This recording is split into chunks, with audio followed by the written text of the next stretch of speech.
महाराष्ट्र की राजनीति से जुड़ी इस वक्त की बड़ी खबर आपको बता दें। एनसीपी खेमे से इस वक्त की बड़ी खबर, शरद पवार को लेकर के प्रस्ताव पास कर दिया गया है, यानी शरद पवार एनसीपी के अध्यक्ष बने रहेंगे। हालांकि खुद शरद पवार का मत इस पर क्या होता है ये अभी अहम है। प्रफुल्ल पटेल की तरफ से इसे पास किया गया है। एनसीपी खेमे से इस वक्त की बड़ी खबर आपको बता रहे हैं, शरद पवार को लेकर के प्रस्ताव पास, शरद पवार एनसीपी अध्यक्ष यानी बने रहेंगे। प्रफुल्ल पटेल कमेटी में उनकी तरफ से ये प्रस्ताव रखा गया है। हालांकि अब शरद पवार का मत इस पर क्या होता है ये बेहद अहम हो जाएगा, लेकिन एनसीपी से इस वक्त की बड़ी खबर मिल रही है, शरद पवार एनसीपी के अध्यक्ष बने रहेंगे, अपने पद पर वो काबिज रहेंगे। जिस तरीके से कमेटी का गठन हुआ और उसके बाद वोटिंग हुई है, प्रफुल्ल पटेल की तरफ से इसे पास किया गया है। एनसीपी खेमे से इस वक्त की बड़ी खबर मिल रही है, शरद पवार को लेकर के ये प्रस्ताव पास किया गया, शरद पवार एनसीपी के अध्यक्ष बने रहेंगे। देखिए, संभावनाओं का खेल कहते हैं राजनीति में हमेशा जारी रहता है, और ऐसे में एनसीपी की तरफ से, एनसीपी खेमे की तरफ से कहीं ना कहीं इस कमेटी का गठन ही इसलिए किया गया ताकि शरद पवार मान जाएं। हालांकि शरद पवार इस पर सहमत हैं या नहीं, इसको लेकर के फिलहाल प्रतिक्रियाएं नहीं मिली है। और ये हम अंदर की तस्वीरें आपको देख रहे हैं जहां इस कमेटी का गठन हुआ है। ये तमाम लोग यहाँ पर मौजूद, एनसीपी के प्रमुख कार्यकर्ता यहाँ पर मौजूद, वो नेता यहाँ पर मौजूद, सांसद मौजूद, और इन लोगों ने ही यहाँ पर वोटिंग की है। हालांकि शरद पवार की तरफ से अभी क्या प्रतिक्रिया होगी, क्या उनका मत इसमें है, क्योंकि पहले ही वो इस्तीफा दे चुके हैं और वो कह चुके हैं कि आगे वो इस पद पर नहीं रहेंगे। हालांकि पिछले कुछ दिनों में लगातार अपने कार्यकर्ताओं को वो समझाते बुझाते नजर आए। ये भी उन्होंने कहा कि उन्होंने किसी से इस पर बातचीत नहीं की और एकदम से इस्तीफा देना कहीं ना कहीं उन्हें भारी पड़ गया, क्योंकि लोगों को वो समझा नहीं पाए जिस तरीके से वो समझाना चाहते थे।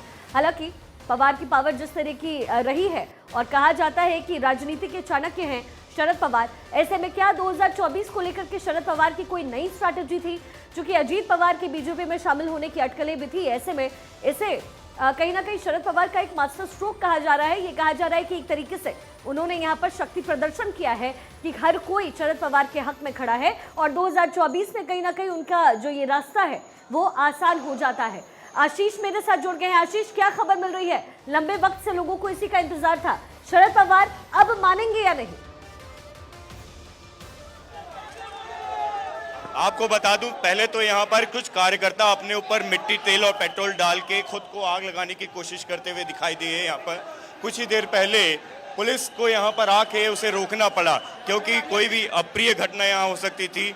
हालांकि अंदर से जो खबरें हम जैसा कि लगातार बता रहे हैं, सूत्र ये बता रहे हैं कि शरद पवार अपने जो कार्यकर्ता हैं, जो नेता हैं, उनकी बात शायद वो मान लें, अध्यक्ष पद रखें, सुप्रिया सूले को कार्यकारी अध्यक्ष बना दिया जाए, ऐसी सूत्र खबर बता रहे हैं। लेकिन इस समय यहाँ कुछ ही देर पहले जो एक एनसीपी कार्यकर्ता है वो कोशिश कर रहे थे खुद पर मिट्टी तेल डालकर आग लगाने की, और जिसे पुलिस ने आकर ऐन वक्त पे बचाया है।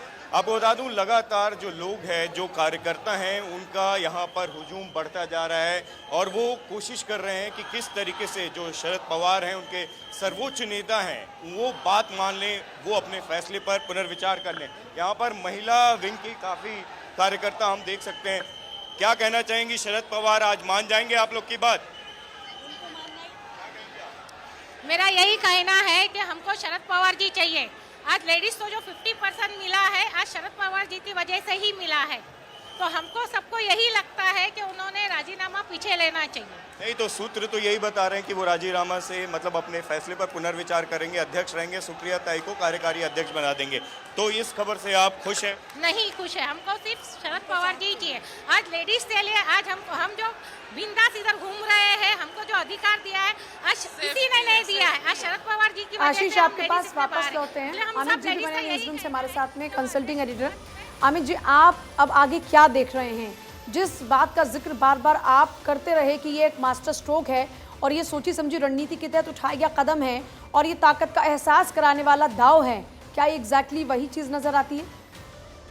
और कल इसकी बानगी आप देखिए, प्रफुल्ल पटेल जो शरद पवार के सबसे करीबी हैं, एनसीपी में नंबर 2 लीडर माने जाते हैं सीनियरिटी के मुकाबले, उन्होंने साफ इस बात के संकेत दे दिए थे कि शरद पवार अपने इस्तीफे पर पुनर्विचार करेंगे। ये विचार वो मानने के लिए बाध्य भी हो सकते हैं, क्योंकि उनके द्वारा जो कमेटी बनाई गई है शरद पवार ने कहा है कि कमेटी जो भी सिफारिश करेगी हम वो मानेंगे। तो कल ही इस एक तरीके से इसकी पिच प्रफुल्ल पटेल ने बिछा दी थी और प्रफुल्ल पटेल राष्ट्रीय राजनीति में शरद पवार का सारा काम यानी जो मैनेजमेंट है वो देखते हैं। तो जाहिर सी बात है उनको पता है कि पवार को किस तरह मनाना है। छगन भुजबल दूसरे बड़े नेता हैं, जयंत पाटिल तीसरे बड़े नेता हैं जिनका एक प्रेशर था कि आप इस पद पे फिलहाल बने रहिए। यही नहीं, आप देखें राहुल गांधी ने फोन पर सुप्रिया सुले से बात की है, उद्धव ठाकरे ने सुप्रिया सुले से बात की है। तो कुल मिलाकर इसको लेकर जो महाविकास अघाड़ी है उसका भी दबाव था। और शरद पवार जिस चीज के लिए जाने जाते हैं प्रेशर पॉलिटिक्स, वो अपने घर में उन्होंने करके बता दिया। हो सकता है कि दो कार्यकारी अध्यक्ष हों और पवार अजीत पवार को भी नाराज नाखुश नहीं करेंगे और सुप्रिया सुले को भी नाराज नाखुश नहीं करेंगे। तो ये पावर बैलेंस जो है घर में बनाने की वो कोशिश होगी। और ये जो कमिटी है जिसमें जयंत पाटिल, छगन भुजबल, प्रफुल्ल पटेल और तमाम जो नाम हैं वो तमाम लोग कार्यकारिणी के तौर पर रहेंगे। जो फाइनल डिसीजन जब भी लिया जाएगा इनकी एक सहमति बनेगी। तो पावर बैलेंस का जो एक तरीका है शरद पवार का वो करने में काफी रहेंगे। और अब से थोड़ी देर के बाद जब ये बैठक होगी और उम्मीद यही है जैसा आशीष वहां से बता रहे हैं लगातार कि जो सूत्र बता रहे हैं कि शरद पवार अपने पद पर बने रहेंगे और कार्यकारी अध्यक्ष हो सकते हैं। तो वो एक तरीके से पूरी कहानी, पूरी पटकथा लिख दी गई है पूजा। बिल्कुल आमिर जी, शरद पवार बने रहेंगे अपने पद के ऊपर, ये तो कहा जा रहा है। लेकिन एक बड़ा सवाल ये खड़ा होता है, आशीष के पास कुछ अपडेट है? आशीष का हम रुख करते हैं। आशीष, क्या कुछ अपडेट आपके पास? जी, बहुत बड़ी खबर अंदर से मिली है। ये बताया जा रहा है कि एनसीपी की जो कमेटी थी उसने शरद पवार के अध्यक्ष पद के जो इस्तीफे को उसको खारिज कर दिया है। तो जैसा कि हम शुरू से बता रहे हैं कि यहाँ पर जो कमेटी है वो कभी भी मानेगी नहीं और शरद पवार को अपने फैसले पर पुनर्विचार करना पड़ेगा। और शायद जो हम बोल रहे हैं कि शरद पवार ही अध्यक्ष रहें, ये खबर कहीं ना कहीं इस बात को तस्दीक करती है। और हो सकता है कि सुप्रिया सुले को कार्यकारी अध्यक्ष बना दिया जाए और अजीत पवार को आगे आने वाले चुनाव में मुख्यमंत्री पद का चेहरा प्रोजेक्ट किया जाए। बिल्कुल आशीष, लौटते हैं आपके पास। अमित जी भी लगातार बने हुए हैं। अमित जी, फिलहाल तो कमेटी ने इस्तीफा नामंजूर किया है, हालांकि लगातार दबाव बढ़ रहा है, तस्वीरें भी लगातार आशीष वहां से दिखा रहे हैं। आपको क्या लगता है एनसीपी की पूरी कमेटी शरद पवार को मनाने में कामयाब आगे हो पाए? क्योंकि फिलहाल शरद पवार का निर्णय इस पर भी आना बाकी है। ये तस्वीर कल से साफ होनी शुरू हो गई थी और जिसका जिक्र पलक मैंने अभी किया। प्रफुल्ल पटेल ने जब इस बात की घोषणा इत्तला दी कि पवार साहब ने कहा है कि जो भी कमेटी फैसला लेगी, जो उन्होंने खुद कमेटी बनाई है, उस फैसले को मानेंगे। और निश्चित तौर पर यह पूरा माना जा रहा था कि कमेटी शरद पवार का इस्तीफा जो है, जो पेशकश की थी, उसको नामंजूर करेगी। क्योंकि पवार से बड़ा लीडर कोई महाराष्ट्र की राजनीति में इस वक्त नहीं है। एनसीपी की बात तो आप पीछे छोड़िए, पवार से बड़ा लीडर महाराष्ट्र की राजनीति में कोई नहीं है। ये एनसीपी, शिवसेना, उद्धव और कांग्रेस तीनों जानते हैं। इसलिए जो प्रेशर पॉलिटिक्स थी और खास तौर से अजीत पवार की जो नजदीकियां भारतीय जनता पार्टी के तरफ जा रही थी, उन तमाम चीजों पर पवार की पॉलिटिक्स और प्रेशर पॉलिटिक्स ने पानी फेर दिया और यह बता दिया कि पवार एकमात्र एक छत्रप हैं जो महाराष्ट्र की राजनीति नहीं, एनसीपी की राजनीति पर अपना पूरा कब्जा रखते हैं। और उसके बाद से आप देखें कि तमाम वो सुर जो अजीत पवार के पक्ष में थे ढीले पड़ गए, अजीत पवार खुद ढीले पड़ गए और यहां दूसरा पक्ष जो था वो हावी हो गया। छगन भुजबल ने पहली बार कहा कि सुप्रिया सुले को यह जगह दे दी जानी चाहिए, यानी जो अंदर की प्रेशर पॉलिटिक्स थी वो बाहर निकल गई। फिलहाल उस पॉलिटिक्स पर शरद पवार को अपने पद पर बने रहने के लिए कमेटी ने कह दिया है। निश्चित तौर पर वो कमेटी की बात मानेंगे क्योंकि जनमानस, कल भी देखें जब वो कार्यकर्ताओं से मिल रहे थे तो कुछ पत्र ऐसे थे जो खून से लिखे हुए थे, उनको पवार साहब ने लिया और उन्होंने कहा कि अब आपको सीढ़ी पर बैठने नहीं दिया जाएगा। तो कल से ही पवार ने भी मन बना लिया था कि कार्यकर्ताओं का जो दबाव है वो दबाव बदस्तूर उनके ऊपर है और उसी दिशा में वो सोचेंगे। लेकिन अमित, एक और बात पे अगर ध्यान दे दो, जिस तरीके से अजीत पवार के बीजेपी में जाने की अटकलें लगातार आ रही थी, हालांकि अजीत पवार खुद इससे मना करते रहे, और अगर ये मान भी लिया जाए कि शरद पवार की तरफ से ये प्रेशर पॉलिटिक्स था या फिर इसे मास्टर स्ट्रोक कह भी दिया जाए, तो भी एनसीपी में टूट के आसार अभी तक खत्म नहीं हुए। और यही सबसे बड़ी वजह है जिसको बहुत फूक फूक कर शरद पवार देख रहे हैं कि अगर अजीत को उनका सही पोजीशन नहीं मिला, क्योंकि अजीत पवार की कैपेसिटी क्या है, शरद पवार के बाद महाराष्ट्र की राजनीति में एनसीपी के दूसरे बड़े मजबूत नेता हैं और शरद पवार जहां भी राजनीतिक तौर पर सक्रिय नहीं रहते हैं, जाते नहीं हैं, वहां उस चीज की पूर्ति अजीत पवार करते हैं। यही नहीं, आप देखें देवेंद्र फडणवीस के साथ जब अजीत पवार गए थे, जिसकी बात शरद पवार ने अपनी किताब में भी कही, फिर भी उसके बाद अजीत पवार का कितना मान सम्मान होता है, उप मुख्यमंत्री बनाए जाते हैं और जब महाविकास अघाड़ी की सरकार गिरती है तो वो विपक्ष के नेता होते हैं। यानी अजीत पवार के जो दमखम है, शिखा, वो भी शरद पवार वाकई जानते हैं। इसलिए सुप्रिया सुले को अगर एक तरफ कोई पावर दिया जाएगा तो उसको बैलेंस करने के लिए अजीत को भी रखा जाएगा, ये निश्चित तय है। और वो कमेटी जिसकी चर्चा मैं कर रहा हूं, वो कमेटी भी शरद पवार बिल्कुल पावरफुल बना के रखेंगे, क्योंकि उस कमेटी में तमाम वो नाम हैं जो शरद पवार के बहुत ही लॉयलिस्ट हैं। तो कभी भी पावर बैलेंस ना बिगड़े और उसके लिए उसको भी पूरी तरीके से पावरफुल बनाए रखा जाएगा। हाँ, क्योंकि बात अब पावर की आ रही है और दूसरी बड़ी बात यह कि 2024 का चुनाव सर पर है और जो वहां पर कार्यकर्ता हैं वो भी यही बात कह रहे हैं कि शरद पवार का होना इस पद पर बड़ा जरूरी है, क्योंकि वो सबको साथ लेकर चल सकते हैं। वजह से आप देखें, इसका जिक्र मैंने पहले किया कि राहुल गांधी ने खुद सुप्रिया सुले से बात की। उन्होंने कहा कि शरद पवार जिसे कहिए कि मैं भी ऐसा चाह रहा हूं कि वो अभी पद पे कंटिन्यू करे। उद्धव ठाकरे लगातार ये बात कह रहे हैं कि उनको कंटिन्यू करना पड़ेगा। नाना पटोले जो महाराष्ट्र कांग्रेस के अध्यक्ष हैं वो कह रहे हैं। संजय राउत का लेख आया है सामना, जो शिवसेना का मुख्य पत्र है, उसमें कहा जा रहा है कि उनको बने रहना अभी की राजनीति में बहुत जरूरी है। यही नहीं, आप पीछे देखें, थोड़े दिन पहले मल्लिकार्जुन खड़गे और राहुल गांधी से मिलकर वो जाते हैं और उसके बाद ममता बनर्जी और अखिलेश यादव से बात करते हैं। तो विपक्ष की जो एक बानगी है, विपक्ष को जो एक तरीके से समाहित करना है, उसमें शरद पवार और नीतीश कुमार दोनों की बड़ी भूमिका है, क्योंकि नीतीश कुमार को उधर यह जिम्मा दिया गया है कि वो बीजेडी के जो अध्यक्ष हैं नवीन पटनायक, उनसे मुलाकात कर उनको समझाएं। शरद क्या पवार संभावना लगती है कि अजीत पवार को राजी रखने के लिए उनके लिए क्या प्रावधान किए जा सकते हैं? तो प्रावधान है जिस पर बाखूबी एनसीपी की कमेटी जो है वो चर्चा कर रही है कि महाराष्ट्र की पूरी राजनीति जो है वो अजीत पवार के जिम्मे कर दी जाए और राष्ट्र के नेशनल पॉलिटिक्स जो है वो सुप्रिया को दिया जाए। लेकिन ये दोनों चीजें ऐसी है कि उसमें शरद पवार अपना जो खुद का वजूद है वो देखेंगे और कार्यकर्ता जो है वो शरद लेकिन पवार। अमित मैं ये भी समझना चाहूंगी आपसे कि अगर चलिए मान लीजिए महाराष्ट्र की राजनीति अजीत पवार के हाथ में होती है, सुप्रिया सुले को राष्ट्र की राजनीति दे दी जाती है, लेकिन इससे सुप्रिया सुले को मिलेगा क्या? क्योंकि नीतीश कुमार तो पहले से बैठे हैं 2024 के चुनाव को लेकर के, कहीं ना कहीं अपने आप को वो मान ही रहे हैं कि वो प्रधानमंत्री का चेहरा बना दिए जाएंगे। तो फिर ऐसे में सुप्रिया सुले को क्या मिलेगा?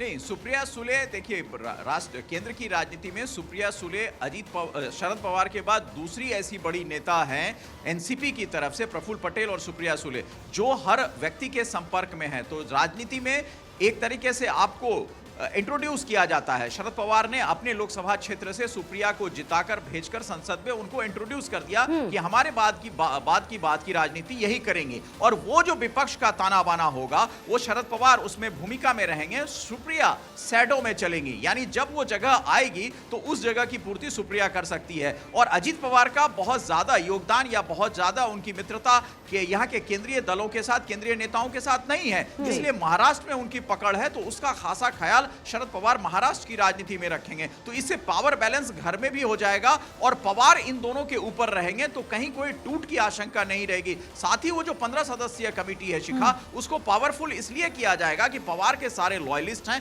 अगर अजीत कल को बीजेपी के साथ रिश्ता निभाना भी चाहते हैं तो एमएलएज नहीं जाएंगे, क्योंकि एमएलएज हर उस 15 कमेटी के सदस्यों से आपस में जुड़े हैं और उसके ऊपर शरद पवार का जो कार्यक्रम है, जो उसका कद है, वो लगातार रहेगा। बिल्कुल अमित जी, इस बीच आशीष भी लगातार हमारे साथ बने हुए हैं, जहां पर कार्यकर्ता है तमाम, उनके बीच में आशीष मौजूद है। आशीष, क्या कुछ अपडेट है? देखिए, एक तरफ हम ये कहते हैं कि शरद पवार 4 बार मुख्यमंत्री रह चुके हैं, 6 बार सांसद, 6 बार विधायक, और भी कई सारे किरदार उन्होंने अपने इस तमाम बड़े सियासी करियर में निभाए हैं। उस बीच अगर फ्रेश ब्लड की जहां पर बात आ रही है, अगर फ्रेश ब्लड को यहाँ पर मौका दे दिया जाता है, तो ये जो तमाम समर्थक है जिनके आसपास आप फिलहाल मौजूद है, इनका आक्रोश कैसा रहेगा और क्या ये प्रदर्शन लगातार जारी रहेंगे?